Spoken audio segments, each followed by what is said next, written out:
Alright, so this is the cardiac cycle diagram.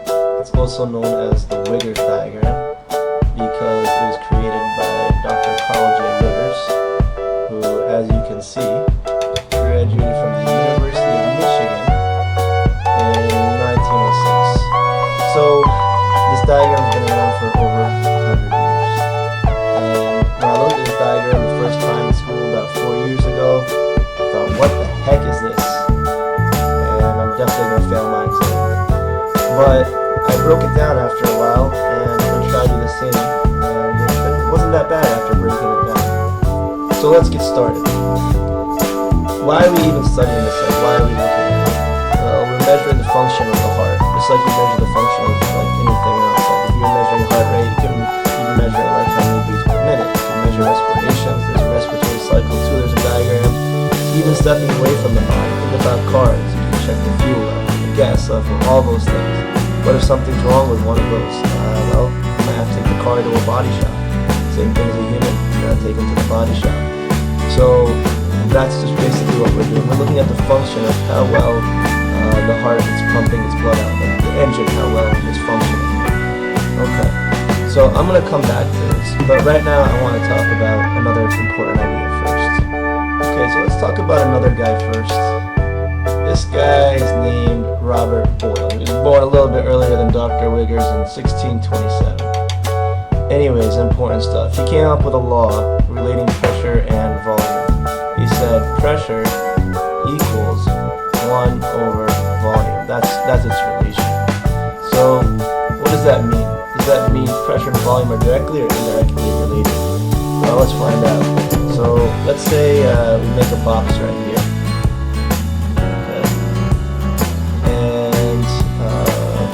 Then we put inside, a couple people.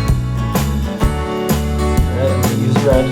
Obviously, you probably know why, because later it's going to be representing the blood. So we put about 6 people in here, just their heads. They're all happy. There's the eyes, they're making out, having a good time inside this box. Okay, and now we're going to make another box. Well, what's going to happen to this box? I like to call this my haunted house analogy. So if you're in a haunted house, you're inside this box, and then the walls are going to start to get pushed in on you, and they're going to come in. So it's going to be a much smaller space in there. Still the same height, just smaller width. So now these people are inside. There we go, the same 6 people, and they don't have as much room to move in, so they're upset. There they go, got little upset faces. Okay, so what just happened? Where do we have greater volume? Over here in box 1 or in box 2? Well, in box 1 we have greater volume. In box 2 we have a lower volume. But what about the pressure? Who's feeling more pressure? When they were in box 2 or when they were in box 1? So when you're inside a big box, you have a lot of room, there's not much pressure, you can move around. But when the walls come in, you're stuck. You can't push out, so there's a lot of pressure.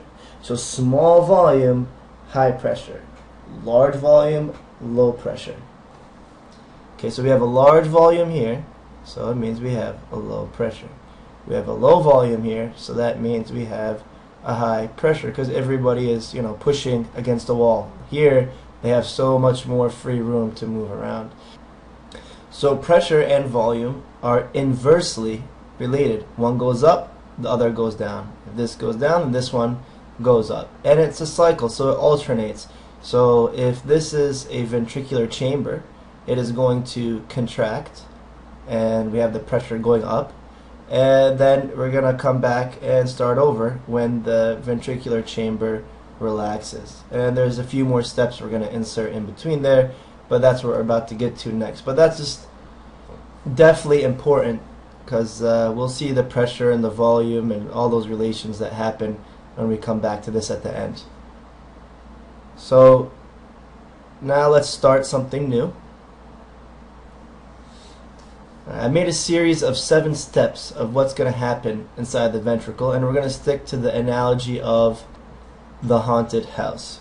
So with step 1, we are going to make a box.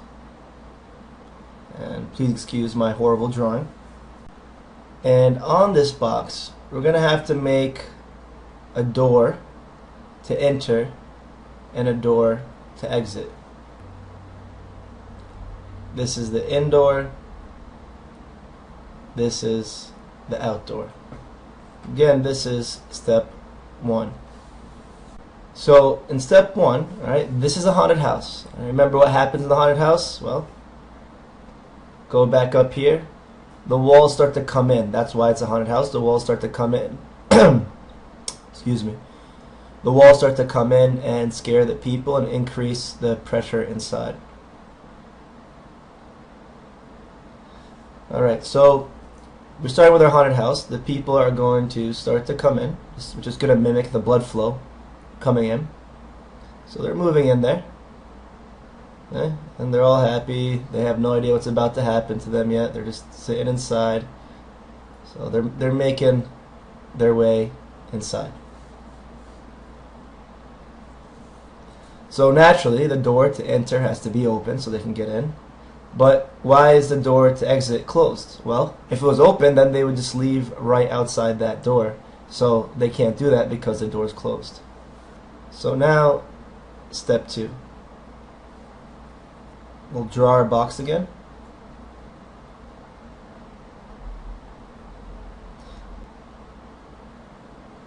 The door is still open in this case. And the exit door is still closed. We'll draw our people. I'm going to stop drawing the faces right now. I'm just going to draw the circles. So they're all inside. Doesn't matter. They can be inside anywhere. And there's still those 2 stragglers left in there. So what's going to happen? Well, these guys have to be forced in. They're going to be kicked in now. So these guys just got kicked in. Just for fun, I'll draw some guy that just gave them the boot. Just kicked them in there. Alright, they just got a forceful kick inside. Here, in step 1, they walked in by themselves. In step 2, the guy's like, alright, the show's going to begin. Here's the haunted house. Get in there, whatever few of you that are left. Alright, step 3. So now the show is about to start. We got our box. We got our guys that are just chilling out inside of the box. The exit door is still closed. And now the enter door just shuts right behind. So the door closes back. So right now these guys are happy. They're just hanging out in there. They have no idea what is about to happen to them. Step 4. The walls are about to start squeezing in. Here comes the real fun. So now the box has gotten much smaller. Here they are, the same 6 guys inside. This time they're not as happy. Alright? Okay, so we're building a lot of pressure. The walls are squeezing in. So what's eventually going to happen? So let's take this water bottle I got here. Let's say, we filled it up a little bit. Let's pretend there's 2 tops. There's this top right here, and there's another top right here underneath my finger. So if I would squeeze on this bottle really hard, one of the tops is going to have to pop off. This one is going to be the top one, our enter door. So that one's on tight. It's being held down. The other door, if I squeeze, boom, that's going to pop off. The water is going to spray out. I didn't do this for this example because I don't feel like shooting all the water all over my computer, but you guys get the point. There's so much pressure in here that that's going to pop off and the water is going to go out. So you just saw step 5. The box is compressed. Erase this. And the door pops open. A bunch of the guys get ejected out of that haunted house.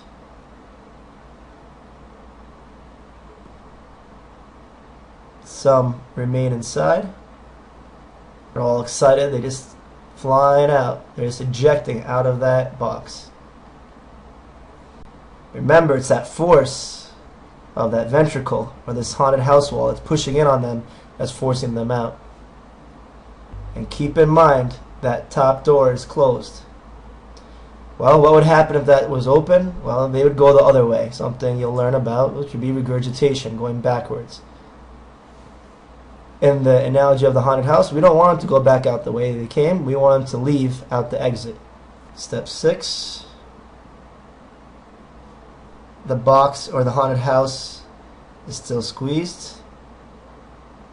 What's the same is that the enter door is still closed and the exit door now shuts behind. The door just swings back. And we are still remained with about 2 people or so left. Our last step, step 7. Now look back at step 6. The door's closed. There's still some people in there. The guys that got kicked out. So now it's time to open this box back up and let a new round of people in. So the walls are going to start to expand. They're going to start to come out. So they are starting to expand. It's going back to its original shape. Keep in mind the doors are still closed here. And the walls have expanded. We still have the same 2 guys that are in there because nobody could go in or out. And then it's time to repeat the story back at step 1 and open the door and let a new round of people go in. So it is a cycle right here. Okay, let's scroll down a little bit. Let me show you something I came up with.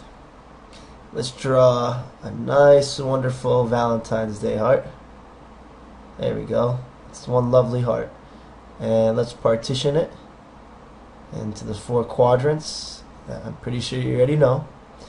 We have right atrium, right ventricle, left atrium, and that leaves us with left ventricle. So what did I do with this? Well, alright, which one of these chambers is the thickest? It's going to be the left ventricle. Why left ventricle? Well, it's going to pump to a further distance. Is that to the lungs or to the body? It's going to be to the body. That's called your systemic circuit. So I took this left ventricle, and what's the interdoor that allows blood from left atrium, left ventricle? Right here. That's going to be your left AV valve, also your mitral valve, also known as your bicuspid valve. What's the exit? Well, it's going to be this big structure that goes up and around. That's called what? Yes, that's called the aorta, and that's where the blood is going to flow out of. And then there's going to be a valve on that as well too. So you can see our analogies here. Just like we have an indoor and an outdoor, we have the indoor right here. That's going to be our AV valve. And then we have our outdoor right there, which is going to be our semilunar valve, left semilunar or aortic valve. So that's what these represent. Right here, the end, that represents the AV, and the out right there represents the semilunar, all the way around through the rest of the diagrams. So what I want to do is just isolate this left ventricle with the aorta. So if we draw a piece here, over here, down like this, the aorta coming up and around, we'll get this. We can have our valves, it could be open here, open here, open here, and open here. So this area here, that's going to be our left ventricle that you see over here being outlined. So let's continue to tie in the heart with this diagram I came up with. So I made this little chart. I'll give you a link. You can download it when you want, and the answers with it too. I put the 7 steps outlined like this, And again, what ventricle are we looking at? We're looking at the left ventricle. It's the strongest, so we're going to evaluate its function. Okay, so we start off here, passive filling, or passive ventricular filling. Well, it's got to fill up.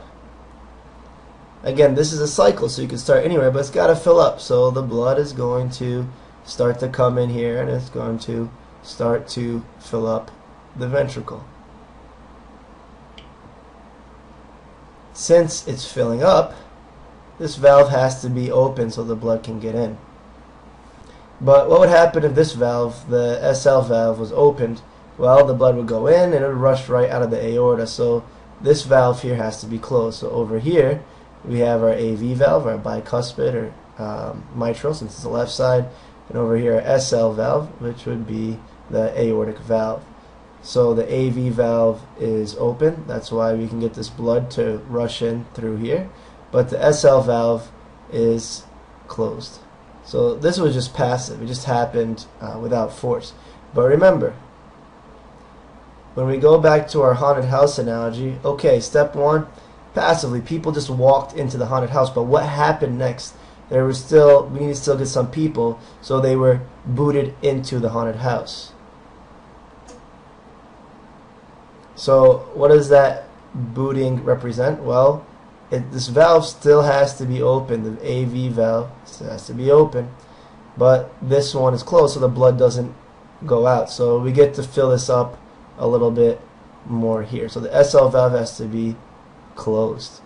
All right, so over here, this actually, if you want the value, fills up about 2/3 of the way passively, and over here 1/3. We also call this atrial, I can't really write here, atrial systole.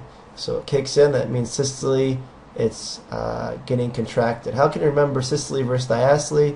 Well, systole starts with the S, think of squeeze. Alright, it's getting squeezed into there. Diastole, think of dilate, opens up. So again, the AV valve has to be open for the blood flow to come in, but the semilunar has to be closed. Now let's move to the next thing. Just think back to the haunted house. Everybody came in. The passive people came in. Those people got booted. Everybody's inside now. What do we have to do? Well, do we want to open the exit door up? No, not yet, because we still haven't done the whole haunted house situation. If we go back to the haunted house, you take a look. All right, everybody comes in. Boom. All right, now we slam that door shut behind us, and that makes a big noise.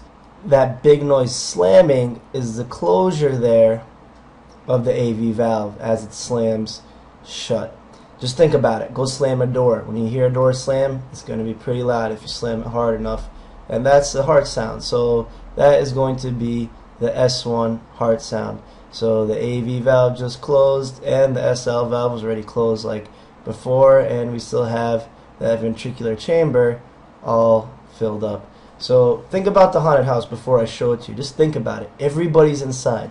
All the doors are closed. What's the next thing you're going to do inside of that haunted house? So we go back, take a look. You see everybody's inside. Boom. That's S1. That's switch valve. That's going to be the AV valve. And then here come the walls. They're squeezing in, and there's a sudden increase of pressure. Okay, so the walls are going to start to be squeezing. They're going to come in like that. You're going to have that decreased volume inside there. Both doors are still closed.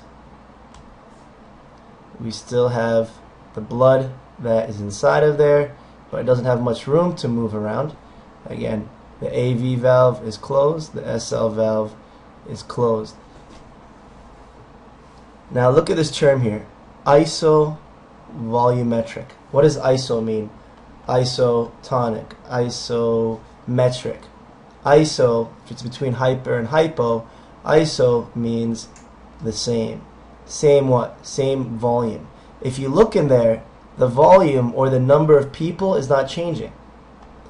Go back to our haunted house example. See, we had 6 people, and we still have 6 people. Even though we changed like the size of the room, it's still the same volume, still the same number of people. And what happened to that pressure? is that pressure shot up. So in iso volumetric contraction, the pressure is going to start to shoot up. Now I'll show you quickly the Wiggers diagram, and I'm going to come back to it more. If we take a look at it here, isovolumetric contraction, look at this blue line, how great that pressure increases right there. Isovolumetric contraction. Okay, so going back down here, what's the next thing that's going to happen? Alright, we're squeezing, the pressure is building up, it's so high, there's great pressure. Well, what's going to open up, the enter or the exit door? Well, if the enter door opens up, we're going to get some regurgitation, we're going to get a murmur, a heart sound. We don't want that. So what's going to happen here is there's going to be so much force that it's going to force it out of this big structure, and that's the aorta. So again, it's squeezed, there's a lot of pressure in there. This is going to be closed, so our AV is closed. But what just opened up? Our semilunar just opened up. Just draw it like this so it could get out. So a lot of that volume is starting to rush out. Alright, the people are leaving the haunted house. Some people are going to leave, and then after the people leave, what's going to happen behind them? Yes, that door is going to shut. We don't want to open up the enter door yet because we got to close the exit so anybody who's coming in doesn't go out right away. The ventricular wall is still pretty thick right here. It's still contracted. A lot of the blood has just rushed out. There's still a little bit left in here. So the condition of this valve, closed and closed.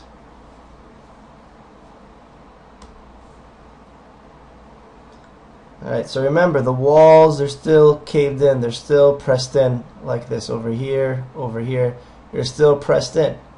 We don't want people to come in while the wall's already closed in. You know, they want to be surprised when they come in. We need it nice and open. So what's going to happen are the walls are going to start to expand and start to open up. So the doors are going to remain closed here, closed, and closed. And now we have a little bit of volume left in here. And as you notice, iso volumetric, but this time relaxation because we are relaxing, versus over here we are contracting. So let's go up just to the Wiggers diagram really quickly right now and look. Iso volumetric contraction, look at that steep incline right there. Iso volumetric relaxation, look at that steep decline in pressure. Let's go back down here. Another thing I wanted to mention is that the S2 sound right here, S2, what did that come from? Well, if you look, the SL valve was opened and then it shut, closed. So the closing right there of the SL valve, that's your S2 heart sound. If you go back up here to the haunted house analogy, all right, everybody got booted out and boom, the door shut, closed. That's your S2 sound, that's your SL valves. And then we go back down here and you can see the cycle is going to repeat itself. Everybody got booted out, the walls opened up, and now we need a new round of people, a new round of blood to come in here. Whether you say it's 2/3 or 75%, it's all the same thing. And over here 1/3. The big important part is, you know, the majority is coming from passive filling, and then the minority, 1/3 about it, is coming from active filling. That's where the atria sits right up here. It squeezes, goes through atrial squeeze, atrial systole, atrial contraction, all the same thing to force the blood into the ventricular chamber. So now let's relate this diagram to the graph, the part you want to get down to. So let's look at number one, all right, passive filling versus active filling. So we're going to fill up 2/3 first passively and then 1/3 next actively. So we'll go up, and if you take a look, let's say we start up right here. Okay, this over here is volume, over here is pressure. Whenever you see a graph, look at the x-axis. It's not labeled here, but I'll tell you it is time going this way in milliseconds. And over here we got volume, over here we got pressure, over here we got the AKG and heart sounds. So let's look at the volume first. Okay, so the first part right here, that's filling up 2/3. How did everybody get into the haunted house? 2/3. They got in passively. And then there's another 1/3 right there. They got actively. What happened? Well, the atria was kicking. If you look at the P wave represents atrial depolarization, or it's telling the atria to contract, and then it's going to fill up the ventricle. So now we kind of know where to start. I mean, it's a cycle, so you can start anywhere, but let's take that point over here. Right? So we'll go over here. Let's start right here. It says mitral valve closes. The mitral valve is the AV valve. AV valve was the indoor. So everybody's in, right? Let's go look at that picture. Now everybody is inside. Everybody's inside. Boom. We close. That's the AV. That's the mitral valve. So we get mitral valve closes. When everybody was inside, think about it. Everybody got inside. What happened next? Doors are all closed. Boom. We got our S1 sound. And then all of a sudden, the ventricle walls are going to start to come in. And what happens to the pressure? It dramatically increases. Is anybody going out? No. So we're keeping the same volume. This is ISO. So let's go back up here. Okay.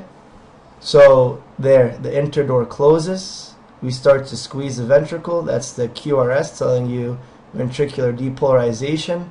That signal is sent. As soon as it's sent, boom, look at that dramatic increase in pressure. Until finally what happens? Well, the aortic valve opens. Let's go. So the aortic valve is going to open up. Everybody's going to eject out, ventricular ejection, because you can imagine it like somebody standing here at this door. They're holding the door shut, and once the pressure becomes so big, it's stronger than this guy out here, stronger than the valve, and boom, it's going to eject out. So over here, here's the guy. He's the one that's holding on to the door right here. The pressure gets stronger, boom, and the aortic valve opens up, and we have ventricular ejection going out the aorta. And if you notice, 120/80, that's our systolic over our diastolic pressure going out. Everybody goes out. What are we going to do? Well, we are going to close the door that everybody went out on. Go back down here. All right, so everybody goes out. Boom, that's our S2 noise. That's what we're going to close right there. And if we look over here, down here, S1. Alright, what happened? The interdoor closed, everybody went in, closed. Here, everybody's going out, the exit door closes behind them. Boom, that's the S2 noise right there. And then going back. Alright, we already kicked everybody out. The doors are all closed. It's time to open up the walls. And you can see that increase of volume there. So we're going to have a dramatic decrease in pressure.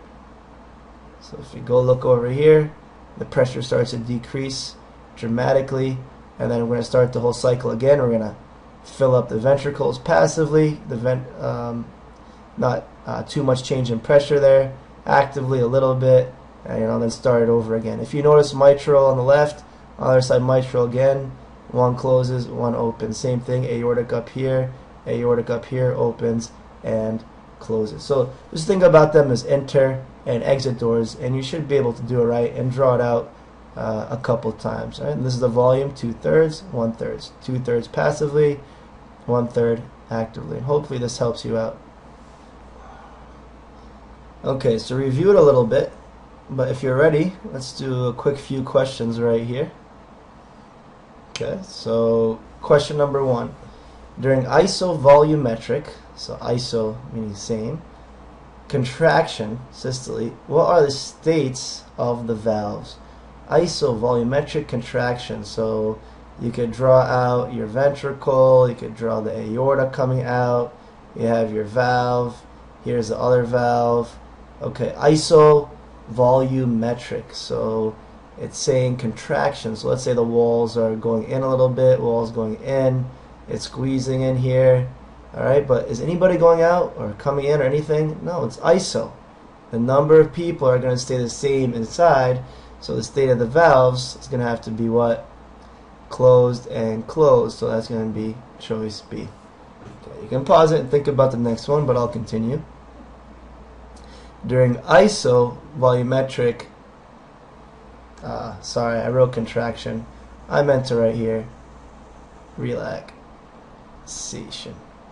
During isovolumetric relaxation, not systole, but what? Diastole. I just copied and pasted.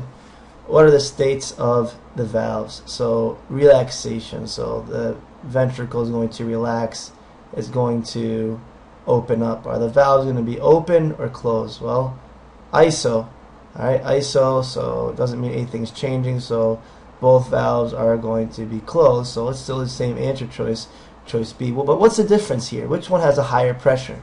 Well, the walls are coming in here, they're pushing in dramatically. Remember the box, when we don't have much room, pressure is going to increase. Over here, it's going to decrease. So if we go back up top, and we take a look here, you'll see isovolumetric contraction is this little area in here. Look how much it goes up. An isovolumetric relaxation just in here goes down dramatically in such a short time. So let's go do the last question here using the chart. Which point on the graph below does the SL valve close? So you know what? Here's another thing, by the way, if you want help remembering what valves to enter, which ones the leaving. So the AV, you're going to approach, go in. The SL, yeah, semi-lunar, but I call it the see ya later valve. SL, see ya later. So that's going to be the exit one.